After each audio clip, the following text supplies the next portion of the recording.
এই সংসারে কোনো কাজকর্ম করতে আমার মোটেও কষ্ট হয় না, শুধু খারাপ লাগে কিছু মানুষের আচরণে।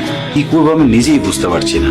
সব জায়গায় শুধু সিভি জমা দিচ্ছি, কিন্তু কোথাও থেকে কোনো রেজাল্ট আসছে না। শোনো, তুমি এভাবে ভেঙে পড়ো না, দেখবে উপরওয়ালা তোমার ভালো কোনো কর্মের ব্যবস্থা করে দেবে। তোমার তো ব্যক্তি, তুমি কিন্তু ভুলেও বাসায় কোনো কাজ করবে না, ঠিক আছে? যদি তোমার কোমরে প্রেসার পড়ে তাহলে তোমাকে নিয়ে যেতে হবে আমার ডাক্তারখানায়। এই ডাক্তারখানায় টানাটানি করতে করতে আমার যা ব্যাংক ব্যালেন্স আছে সবকিছু খালি হয়ে যাবে। আচ্ছা, তুমি কি আমাকে বোকা মেয়ে মনে করেছো?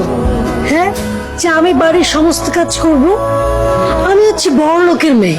হ্যাঁ, জীবনে এক গ্লাস পানিও নিজে ঢেলে খাইনি। এবারের সমস্ত কাজ তোমার ওই বেকার ছোট ভাই আছে না, তার বউকে দিয়ে করাবো। তুমি আগামীকাল থেকে মাকে দিয়ে বিভিন্ন কাজ করো। তোমার মাকে আমি